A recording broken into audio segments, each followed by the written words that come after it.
Welcome to the channel. I'm your host, Carshénah with versefilmsproductions, and this is SCREAMTOBER. I'll be doing a video a day for 31 days up into Halloween, so let's get started.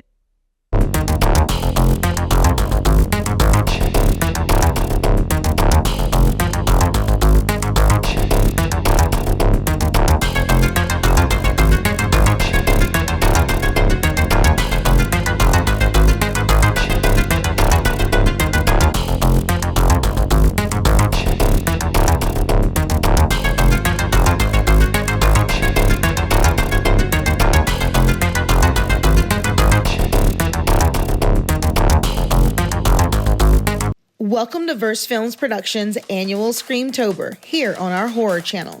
I'm your host, Carshénah, and I've got 31 days to get you in the mood for Halloween. Join me as I share a video a day with a new theme each week that you will find scary, haunting, and sometimes just plain fun. Let's get into it.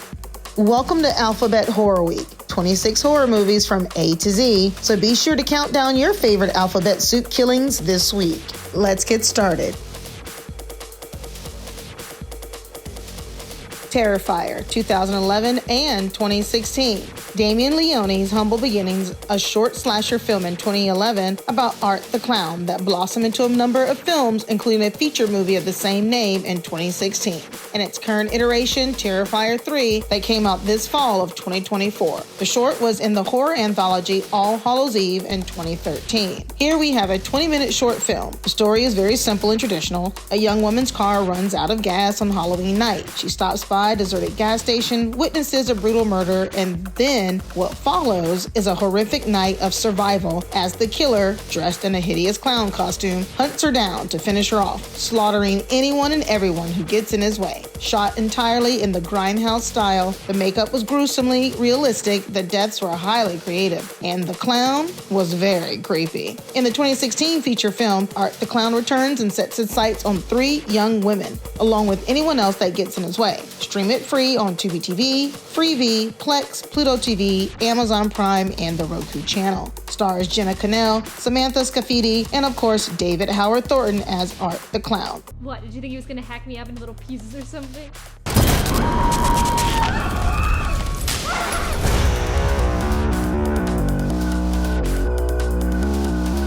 This is an unrated film, for which I don't know how, but it has a runtime of 1 hour and 25 minutes. What Terrifier does have, however, is sheer, unadulterated brutality. This is gory, nasty, no holds bar, mercifulest stuff. I was quite shocked, actually. Considering the budget, they make it all look really good, so kudos to the special effects department. A brutal, barbaric, and bestial horror packed with harrowing kills and senseless savagery. Terrifier is completely devoid of basic narrative fundamentals and exists solely to shock, upset, disturb, and disgust its viewers. But for those with a taste of the extreme, this indie slasher may just prove to be a welcome thrill and kill ride. Written, produced, edited, and directed by Damien Leone. Trivia about the film. David Howard Thornton was the 6th person who auditioned for Art the Clown after Mike Gianelli retired from the role and acting altogether. During the audition, he began miming tasting his beheaded victim's blood, but then added salt to it to improve its flavor. This is what won him the role. There is a heavily edited version on YouTube which removes the graphic violence and gore as well as the nudity. So check out the YouTube's version if you dare. We've all heard. Gang members drive around at night with their headlights off, and when someone goes to flash in their high beams to warn them, they kill them. The stories we've all told. A guy and a girl, and they're parked out in the woods. The guy steps out, and the girl starts to hear these scratching noises. It's her dead boyfriend hung from a tree. The tales we've all listened to. Isn't there another story about a guy with an axe hiding in a woman's back seat? My mom still checks the back seat before getting into the car. But just because it never happened doesn't mean it never will. Urban Legend, 1998. Stars a young Jared Leto, Alicia Witt, Rebecca Gayheart, Loretta Devine, Joshua Jackson, Tara Reid, and Freddy Krueger himself, Robert Englund. John Neville and an uncredited Brad Dourif round out the cast. Rated R with a runtime of 1 hour and 39 minutes. A serial killer descends on a New Hampshire college where he or she kills a number of students in the manner of various urban legends. Almost a carbon copy of I Know What You Did Last Summer in 1996's Scream. If the screenwriters had concentrated less on incorporating the whole whodunit aspect into the plot and more on the legends themselves, they might have had something a little bit better here. Experienced viewers will spot the killer's identity and motive early on, and those that don't will be fooled only because the conclusion is so completely ludicrous, not to mention mostly impossible. The legends are potent enough to hold your attention to the end, and horror fans will find a few gruesome goodies to amuse themselves. Stream it now on Max. Have you heard the one about the microwave?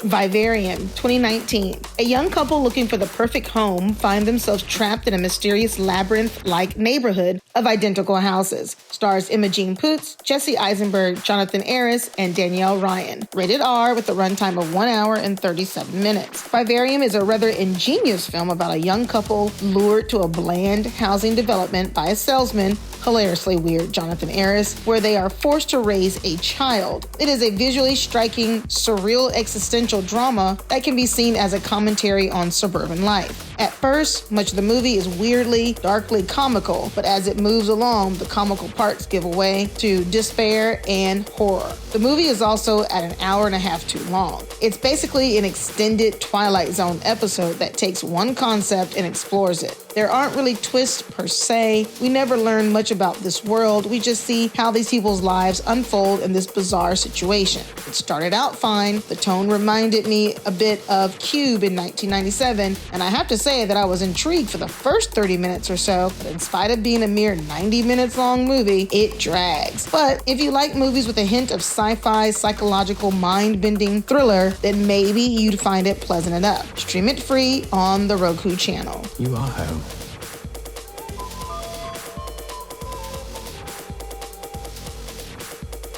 Creepy little mutant.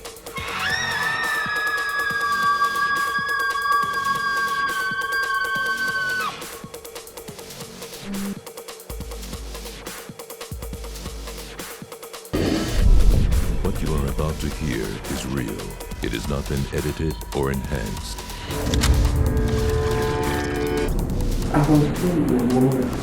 It is the voice of Ruth Baxter. This voice was recorded in August 2003. Ruth Baxter died in 1987. Electronic voice phenomenon, EVP, is the process by which the dead, through sound and image, communicate with the living through the static and white noise of modern electronic devices.